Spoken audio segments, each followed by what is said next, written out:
You think the door to hell is just a legend? It isn't. It's real.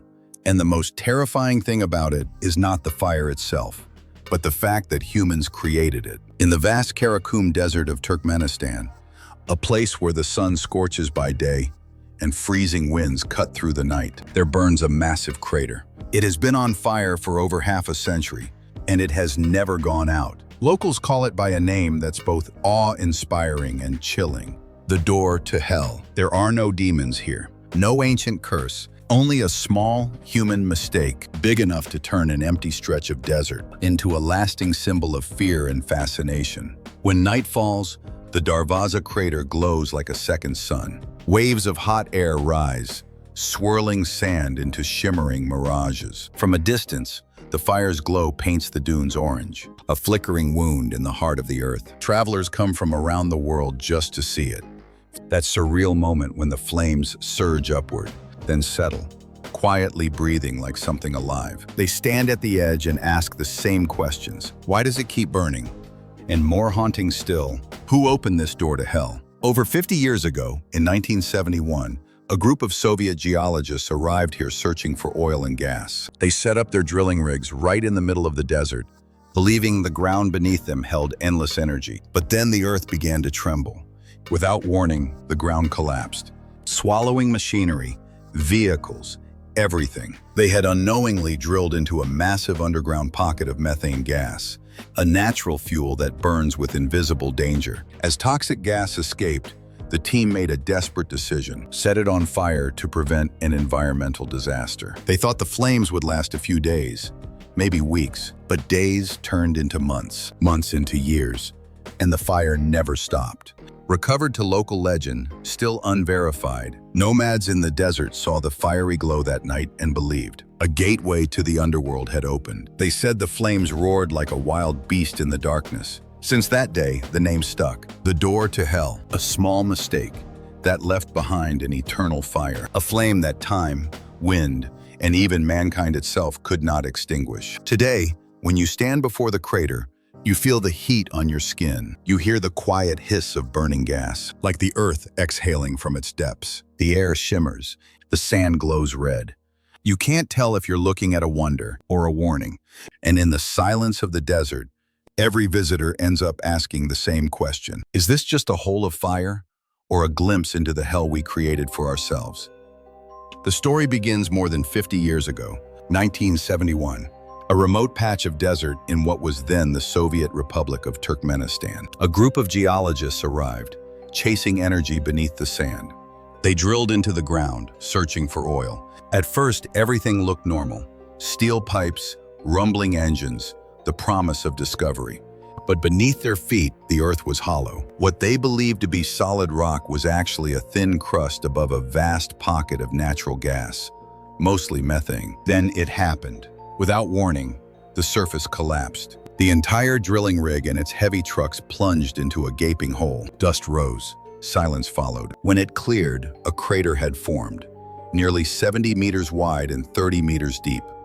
For the scientists, the danger wasn't the fall. It was what came out next. Methane began to leak into the air, invisible but deadly. It displaced oxygen. Local animals started dying. The team knew they had to act fast. Their solution was simple but drastic: burn the gas off. If they lit it, the methane would turn into carbon dioxide and water vapor, less harmful to breathe. They struck a match, or perhaps triggered a spark from their equipment. The flames caught instantly. At over 1,000 degrees Celsius, the crater became an inferno. They expected the fire to die within a week. It didn't. Days turned into months, months into years, and the crater kept burning. Decades later, the fire still blazed. Its fuel, the constant seep of methane from underground. No one knows exactly how deep the reservoir goes. Efforts to extinguish it have failed. The heat, the gas pressure, the shifting sand, everything fights back. Governments have discussed sealing the site. Engineers have made calculations, proposals, even promises. But each plan has run into the same truth. The flame has become part of the land. It's safer, for now, to let it burn. Meanwhile, the world discovered Darvaza. Travelers started coming: scientists, photographers, adventurers. They camped nearby, their tents glowing under the orange light. They called it the door to hell. By night it looks alive, breathing, roaring, feeding on the desert wind. In 2013, Canadian explorer and scientist George Kourounis decided to go deeper, literally. With a team from National Geographic, he prepared a descent straight into the fire. They built heat-resistant gear, tested cables, and planned every second of the mission. When he was finally lowered into the crater, the heat hit like a wall. Kourounis described the moment. The ground beneath me was glowing. The air shimmered. I could hear the roar of the flames all around. It felt like standing on another planet. He collected soil and rock samples. Back on the surface, the samples revealed something extraordinary. Microbes, tiny organisms living in extreme heat, feeding on the minerals inside the burning pit. Life, surviving in a place where life shouldn't exist. For scientists, it was a glimpse into what life might look like on Mars or other hostile worlds. For everyone else, it was proof that even in destruction, the Earth hides resilience. Half a century after that first spark, the Darvaza Gas Crater remains a paradox. A human mistake that became a natural wonder, a wound that refuses to close. From space, the glow of the crater is still visible. A small, stubborn dot of orange against the endless dark. And on the ground, anyone who stands before it feels the same mix of awe and unease, the beauty of fire, and the quiet fear of realizing this is a flame lit by human hands, and one we can no longer put out. But the story of Darvaza doesn't end there, because beneath the facts and numbers, this desert still holds voices, memories whispered from one generation to the next, stories no one can say for sure are true, or simply the way the desert keeps its own voice alive. They say the desert remembers everything. No matter how far the wind blows, how deep the sand covers, the memory of this land lingers, hidden in every grain of dust, in every story, told beside a fire at night. And here, in Karakum, the flame of Darvaza has its own tale, an old one.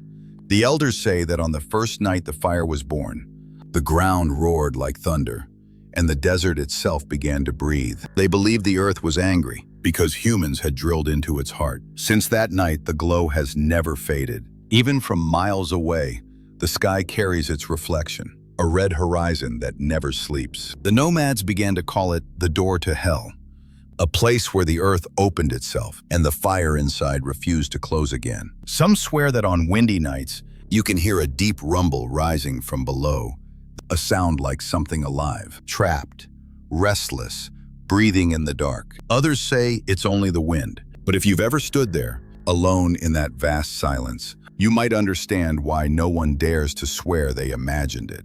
There are stranger tales too. They tell of thousands of spiders drawn to the light, crawling toward the flames and vanishing in the fire, as if hypnotized by the heat. True or not, that image stayed with the people here. The idea that the fire not only consumes the earth, but also the reason of those who come too close. Over time, the crater became the lamp of the desert. On moonless nights, nomads would follow its red glow to find their way home. They said, as long as the lamp of Karakum still burns, the desert will never forget the way for humankind. Children grew up hearing that warning. Never go too near the fire, because that, they were told, is the boundary between the world of the living and the world of the lost. Some say that when the wind changes, you can hear faint voices from the depths, soft, distant, almost familiar. Perhaps they're the spirits searching for their way back. Or maybe it's just the fire telling its own story. Whether born of faith or fear, these tales became part of Darvaza itself. And maybe that's what makes this place different. Not just a scientific phenomenon, but a living legend breathing beneath the desert sky. Because here,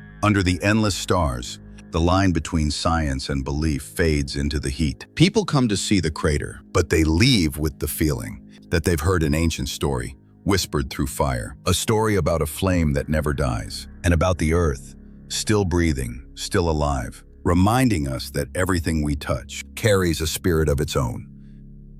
Dawn breaks over the Karakum Desert. The first light of day blends with the glow rising from the crater. And for a brief moment, it's hard to tell which light belongs to the sun and which comes from beneath the earth. The Darvaza fire still burns, unchanged, unresting. For more than half a century, it has never gone out.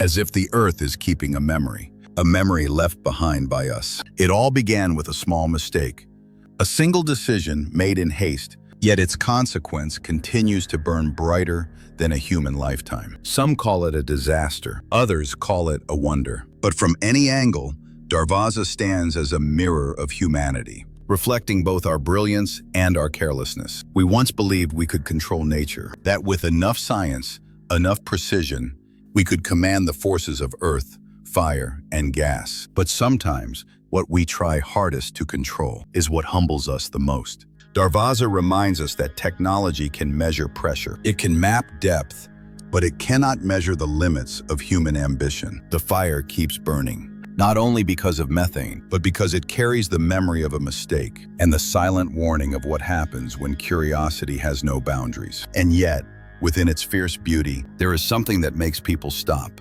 and look, because in that glow, we see both destruction and endurance. A fire that has burned for over 50 years, a punishment, perhaps, but also a testament to nature's resilience. Maybe that's why the crater captivates everyone who stands before it. It doesn't just tell the story of a human error. It tells the story of a living planet, one that continues to adapt, to survive, even as it bears the mark of what we've done. A planet still alive, still adapting, even as it carries the marks of what we've done. If this story spoke to you, there are many more waiting to be told. Stories of the Earth and of the people who still listen to its heartbeat. Subscribe to the channel and join us as we continue the journey to discover what lies deeper beneath the flame.